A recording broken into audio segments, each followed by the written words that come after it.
Subcommittee on Indian and International Native Affairs will come to order. The subcommittee's meeting today to hear testimony on the following oversight topic: examining procedures regarding Puerto Rico's political status and economic outlook. Under Rule 4F, any oral statements on the hearing are limited to the chairman, the ranking member, minority member, and this will allow us to hear from the witnesses. We do have two panels there.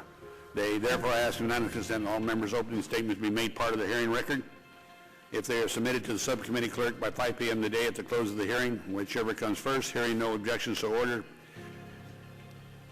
Sometime around the turn of the last century, over 100 years ago, John Green Brady, the 5th territorial governor for the District of Alaska, before Alaska was even a territory, was reflecting upon the vain struggle of Alaskans to obtain more initial self-government.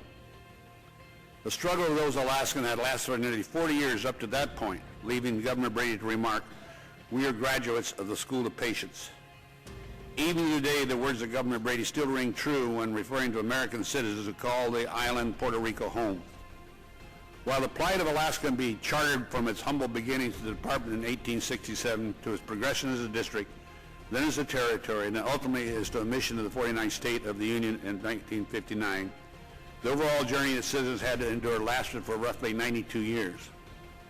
For the past 117 years, another clock has been keeping time on the relationship between the United States and exotic land off its shores, that of the island of Puerto Rico. Since 1998, the United States of America has held in its possession the island of Puerto Rico.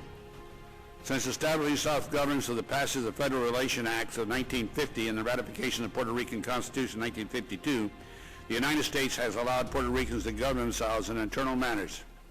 However, Congress has maintained preliminary powers over the islands through the territorial clause of the U.S. Constitution, Article 4, Section 3, Clause 2.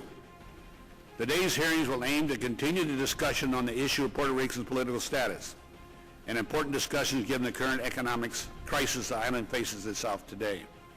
For the last 8 years, the island's economy has been mired by recession, a result of misguided management policies from within the public utilities, irresponsible debt trading practices. As Puerto Rico struggles to solve an economic and financial crisis that is causing a migration of residents off the island to the mainland, Congress must consider how the island's unresolved political status is related to its economic and fiscal problems, and what legislative measures are necessary to restore Puerto Rico's financial stability. The discussion of political status for the island always sparks lively debate from Puerto Rico and among my colleagues here in Congress and on the committee. I anticipate the same here today, and I welcome it. Such spirited debate is healthy. Holding hearings such as this will further discuss and drive the point home that Congress maintains its duty to serve the Americans of the island just as we do to the Americans here on the mainland.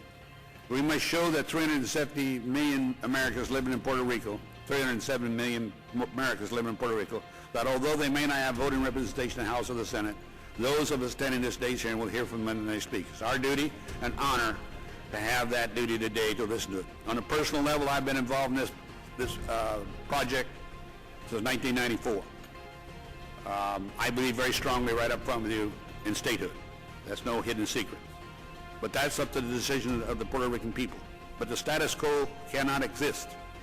The fairness to Americans, the unfairness to Americans is not being listened to by this Congress, and I think the responsibility to the people of Puerto Rico. A little history about this, Puerto Rico was supposed to become a state first, and Alaska slipped in, and I apologize for that. We did a good job. And then the next was supposed to be Puerto Rico, and it became Hawaii. And Puerto Rico is still waiting 117 years later to be recognized as America's full rights as Americans, not being punished, not being set aside, and have higher health rates, and really, frankly, putting a great group of Americans that fought more and more wars per capita than any other group of people from any other state. And it's my goal, and has always been, to make a decision. The status quo today will not work. Some will disagree with me, and I know that, and you're right to that disagreement. But I know what is occurring does not work. The out-migration of what I call the more talented people from Puerto Rico into the mainland is devastating. And so we have to figure something out in this Congress, and my goal is frankly, stir the pot up.